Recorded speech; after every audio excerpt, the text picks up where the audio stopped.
अस्सलाम वालेकुम नाजरीन, MB न्यूज़ के प्रोग्राम सियासी ड्रामे के साथ मैं हूँ राबील सैयद। नाजरीन, आज हमारे साथ स्टूडियो में मौजूद हैं अदाकार फरदौस जमाल के भाई, जो बतौर वकील अपने फरीज़े असर अंजाम दे रहे हैं, नासिर जमाल। आज हम इनसे पूछेंगे अदाकार फरदौस जमाल की ज़ाती ज़िंदगी के बारे में और जानेंगे असल हक़ाइक़ क्या हैं और जो आजकल खबरें गर्दिश कर रही हैं। अस्सलाम वालेकुम नासिर साहब, कैसे हैं आप? ठीक हैं? वालेकुम अस्सलाम।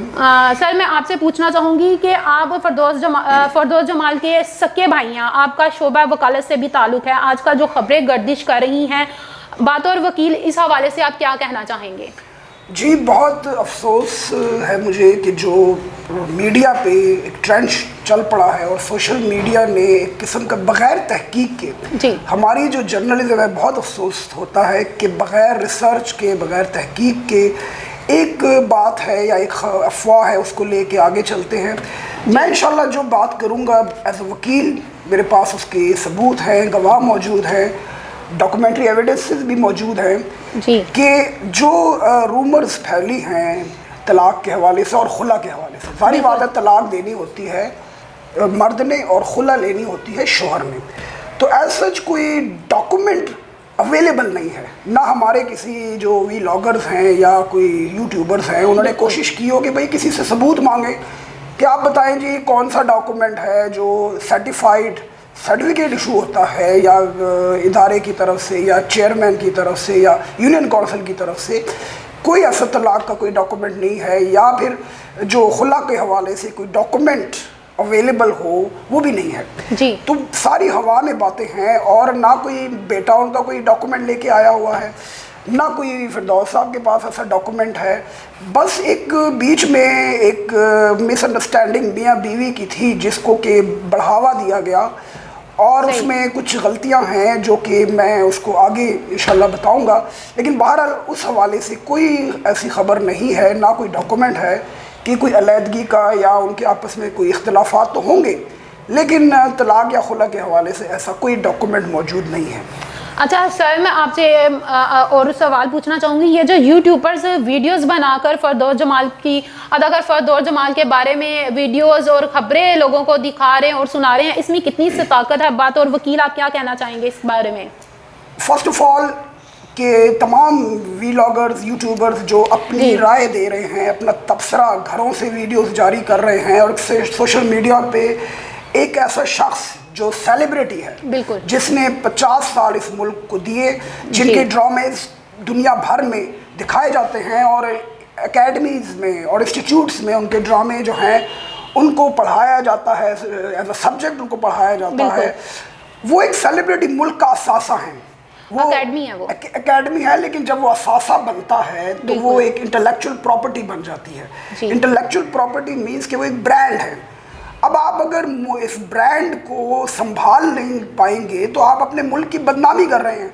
एक ब्रांड की बदनामी, फरदौस जमाल की बदनामी पूरे मुल्क की बदनामी है। वो सदारती अवार्ड याफ्ता एक अदाकार हैं, प्राइड ऑफ परफॉर्मेंस, 50 साल का कैरियर है और चंद मतलब है कि हमारे जो यूट्यूबर्स हैं, व्लॉगर्स हैं, इवन उनका जो बेटा है उसको भी हक नहीं पहुंचता कि वो अपने बाप की जो मेहनत की कमाई है या मेहनत से उसने जो इंटेलेक्चुअली अपना नाम बनाया है, एक ब्रांड बन गया है, उसको किसी को छेड़ने का हक नहीं है। और उसके ऊपर तनकीद, उस शख्सियत पे तनकीद, इस मुल्क पे तनकीद है।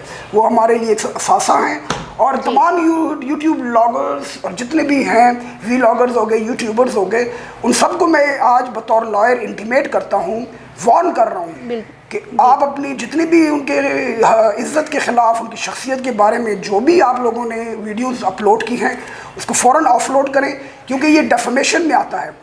आपके ख़िलाफ़ हर्जाने का दावा हो सकता है, डेफमेशन का। आपने एक शख्सियत की उसको अवाम में यानी उसको मतलब डिमोरलाइज़ किया है, उसको डीवैल्यू किया है, उसकी शख्सियत पे बुरा असर पड़ा है। यानी आपने ये चीज़ें करके तहकीक के बगैर रिसर्च के आपने अपलोड की हैं, तो मैं आप बल्कि हर यूट्यूबर और व्लॉगर के ख़िलाफ़ करोड़ों रुपए के हर्जाने का दावा हो सकता है। उन चैनल्स के ख़िलाफ़ जो ये बग़ैर तहकीक के, बग़ैर रिसर्च के जो जितनी भी वीडियोस हैं फरदौस जमाल साहब की शख्सियत के हवाले से अपलोड कर रहे हैं, उनको मैं इंतबाह उनको कर रहा हूँ कि आप लोग उस चीज़ को ऑफलोड कर दे फौरी तौर पे, क्योंकि वो हमारे मुल्क का असासा हैं और कोई भी ऐसी खबर बगैर तहकीक के आप कोई भी इशू ना करें। उनकी पर्सनल लाइफ में जो भी बातें हैं, एक बच्चा है या उसका बेटा है, उसने गलती कर ली है तो उसको आगे प्रोपोगेट नहीं करना चाहिए। जी सर, मैं आपसे प्रोग्राम को आगे बढ़ाते हुए आपसे एक और सवाल पूछना चाहूँगी। फरदौस जमाल अपनी ज़ात के हवाले से कैसे हैं?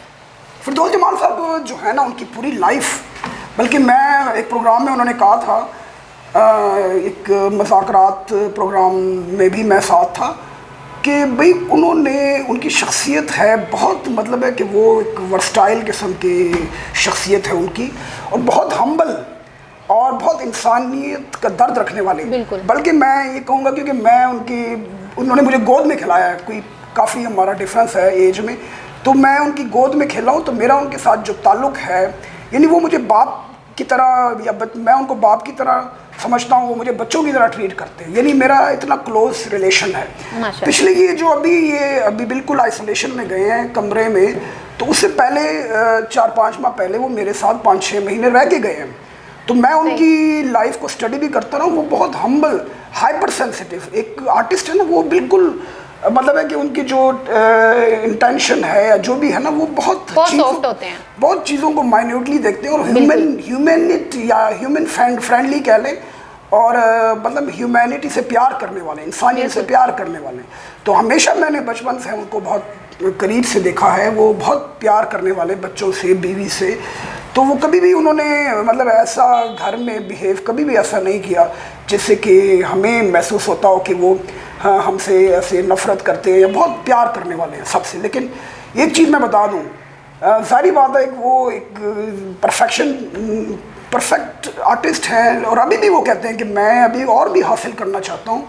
उनका था कि मैं हॉलीवुड और मैं इंडिया में नाम बनाता और मैं ऑस्कर अवार्ड लेता, तो वो उनकी अभी भी ख्वाहिशें हैं, उन्होंने हमेशा ऊपर देखना होता है।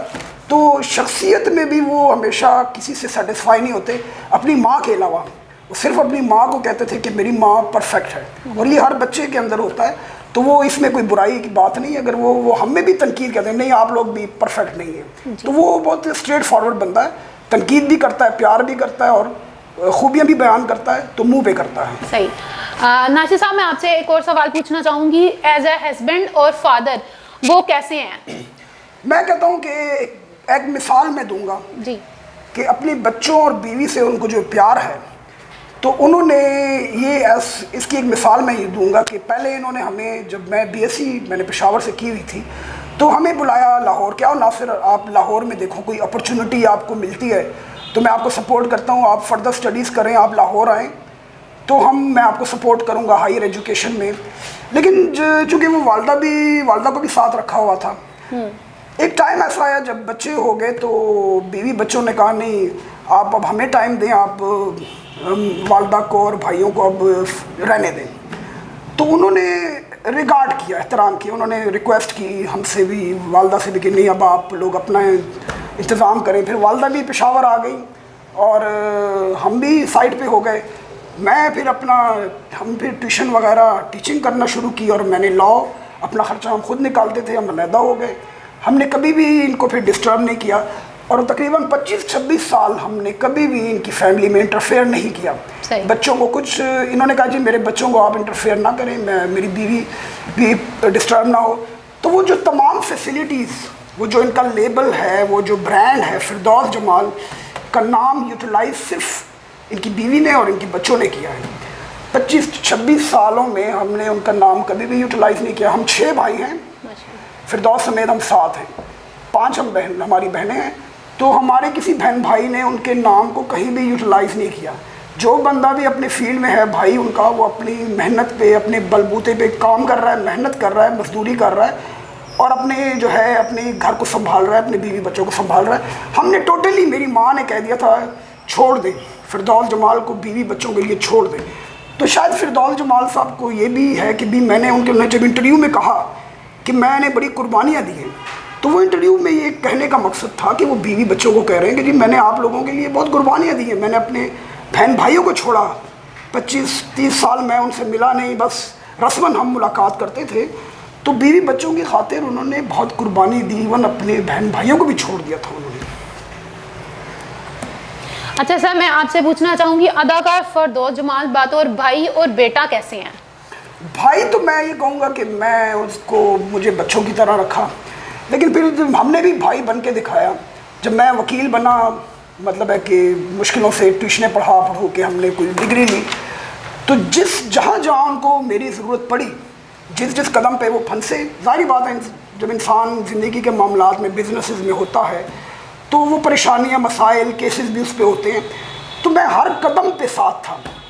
तो बल्कि मैंने बेटों से बढ़ के, मैं चैलेंज करता हूँ कि मैंने उनका हर कदम पे साथ दिया। जहाँ उनके ऊपर खिलाफ केसेस हुए, मैं खड़ा रहा, बग़ैर फीस के मैं उनके लिए लड़ता रहा, भाई बन के।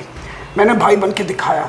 लेकिन मेरा गिला है कि फिरदौस साहब को अपने बेटे से बहुत प्यार था, और आज भी मेरा समझता हूँ कि हमज़ा से बहुत प्यार करते हैं। शायद इसी वजह से वो डिप्रेशन में चले गए। एक हाइपर सेंसिटिव बंदा है, वो हाइपर टेंशन में चले गए हैं। वो वजह ये है कि फिर हमज़ा ने एक डिसीजन लिया, अपने जो उनके खाला वगैरह के बच्चे थे वो आयरलैंड में थे। वो आयरलैंड में फिर उसने कहा, डिसीजन लिया, 18-20 साल पहले की बात है। तो जब वो आयरलैंड स्टडी के बहाने चला गया, तो फिर वहाँ पे उसने शादी कर ली। तो फिरदौस जमाल साहब चूँकि अपने बेटे हमज़ा से बहुत प्यार करते थे, तो वो जब उसने देखा कि यार मेरा बेटा तो मेरे हाथ से चला गया है, मैं तो सारी उम्र इनके लिए कमाया और ये मुझसे दूर हो गया है। वो जब हमज़ा का जाना था, फिर वो 20 साल मतलब कभी कभी आना, तो बड़े अहम मौके पे जब फिरदौस साहब को ज़रूरत थी बेटे की, तो वो अवेलेबल नहीं था। अब हमज़ा जो भी बात करता है वो मतलब बाहर बैठ के कि जी ये है वो है, तो उसने अब बल्कि फिरदौस साहब ने ये बेटे से कहा था कि मुझे आपकी कमाई की ज़रूरत नहीं है, मुझे आप चाहिए, आप मेरे साथ रहें, आपकी मुझे ज़रूरत है। तो बल्कि फिरदौस साहब को एक साथी बच्चों की ज़रूरत थी। मेरे साथ भी 6 महीने रहे, तो बिल्कुल नॉर्मल लाइफ गुजारी उन्होंने। 6 महीने हम बड़े अच्छे दोस्ताना माहौल में मेरे साथ बात करते थे, हम बड़ा अच्छा, बल्कि मैं 1-2 प्रोग्राम से मैं उनके साथ भी गया हूँ, तो बड़ी सॉफ्ट किस्म की, मतलब उनकी बड़ी इंटेलेक्चुअल उनकी गुफ्तगू होती है, बहुत सोच समझ के बात करते हैं। तो असल में दुख उनको ये था कि मेरा बेटा जो है वो अहम मौके पे भी बाहर ही था। मैं कैंसर का उनकी ट्रीटमेंट हुई, तब भी बेटा बाहर ही था। तो वो हमेशा बेटे को एक्सपेक्ट कर रहा था कि मेरा बेटा, क्योंकि जब हमारी फैमिली को देखता है कि हम अपने बच्चों के साथ बिज़ी हैं और हमें कोई मतलब है कि हम मसरूफ़ हैं जी, तो वो भी चाहते थे कि मेरे बच्चे मेरे साथ हों और मैं उनके साथ अपनी शेयर करूँ हम। तो ये थोड़ा सा उनकी बेटों के साथ बहुत प्यार है, इसी वजह से शायद वो इस टेंशन में आ गए हैं, और वो कुछ साइकिक कह लें उसको, थोड़ा सा मेंटल प्रॉब्लम्स हो गई जी, डिस्टर्बेंस हो गई उनको जी। ये थोड़ा सा उनके साथ, क्योंकि वो फिर एक बहुत बड़ा ऑपरेशन समझ लें, उनको ज़िंदगी मौत का मसला था। तो कोई आम ये ऑपरेशन नहीं था उनकी, मतलब है कि कैंसर से वो निकले हैं। तो उस वक्त उनको बेटे की ज़रूरत थी, लेकिन वो एट दैट टाइम सिर्फ बिलावल था उनके साथ, और वो बेटा उनका मौजूद नहीं था, जिसकी वजह से वो मज़ीद स्ट्रेस में चले गए, हाँ, हाइपरटेंशन में चले गए। ठीक है, ये कोई उनके नफ्सियाती मसाइल बढ़ गए थे जी। प्रोग्राम को आगे बढ़ाते हुए आपको एक और सवाल पूछना चाहूँगी। इनके बेटे हमज़ा ने जो बयान दिया है अलैदगी के हवाले से, आप इसके मुताबिक क्या कहना चाहेंगे? जी, अलैदगी असल में एक इशू है जो कि मिस हैंडल हुआ है। बिल्कुल, आपने जैसे आप भी सहाफ़त में आपने सुना होगा कि मतलब आम सी बात है कि डॉक्टर का जो पेशा होता है ना, डॉक्टर को कहा जाता है कि आपने मरीज़ से नफ़रत नहीं करनी जी, उसके मर्ज़ से नफ़रत करनी है जी। इसी तरह हमारे सिक्योरिटी इदारों को, पुलिस को कहा जाता है कि आपने मुजरिम से नफ़रत नहीं करनी जी, उसके जुर्म से नफ़रत करनी है। बिल्कुल। तो यहाँ पे चूँकि फिरदौस जमाल साहब 70+ हैं, तो उनको एक कैंसर के मूजी मर्ज से निकल गए हैं, लेकिन अभी भी उनके साथ बीमारी अटैच है, बल्कि वो डिसेबिलिटी में चल रहे हैं। तो अब उसमें आप हमारे जो ये जितने भी यूट्यूबर्स हैं, जितने फैमिली के मेंबर्स हैं, इवन बच्चे, वो उसको समझ नहीं पा रहे जी। उनकी जो साइकी है, उनकी पर्सनैलिटी को, वो ये क्यों ऐसा हुआ।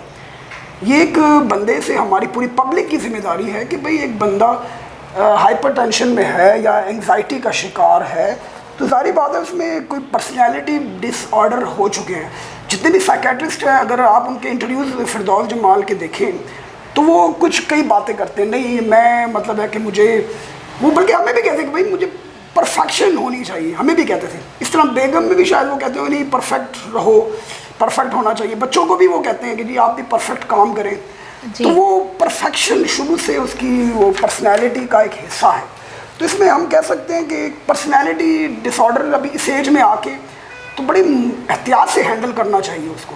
वो हमारे मुल्क का असासा है, उनको मतलब है कि बच्चों को चाहिए उनको बाकायदा साइकेट्रिस्ट के साथ कंसल्ट करें और उनकी जो प्रॉब्लम है उसको हल करें। कभी भी ये चेन या एडिक्शन का शिकार नहीं थे, मतलब है कि करते होंगे लेकिन वो कि रेगुलर नहीं थे। लेकिन अब चूँकि ये बीमारी के बाद एक टेंशन में चले गए हैं, एक मतलब एक इनसिक्योरिटी फील कर रहे हैं, तो वो एक जो कि पर्सनैलिटी डिसऑर्डर का शिकार हो गए हैं। उनकी स्टेटमेंट्स डिफरेंट हैं, वो एक उनकी थिंकिंग डिफरेंट हो गई है, वो एक चीज़ पे ठहरते नहीं हैं।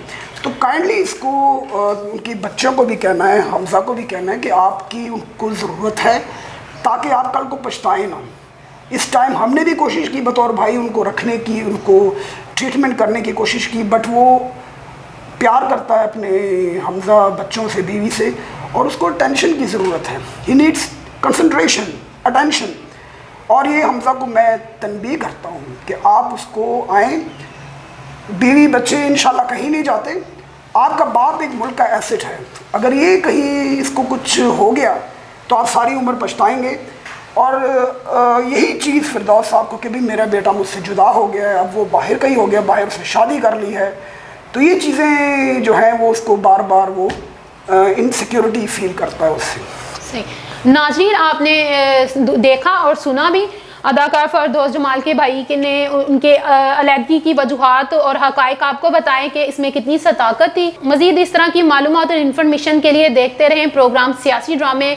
हमारे जो मेहमान खुसूसी हैं अदाकार फिरदौस जमाल के भाई वकील नासिर जमाल साहब, उनको इजाज़त दें। शुक्रिया।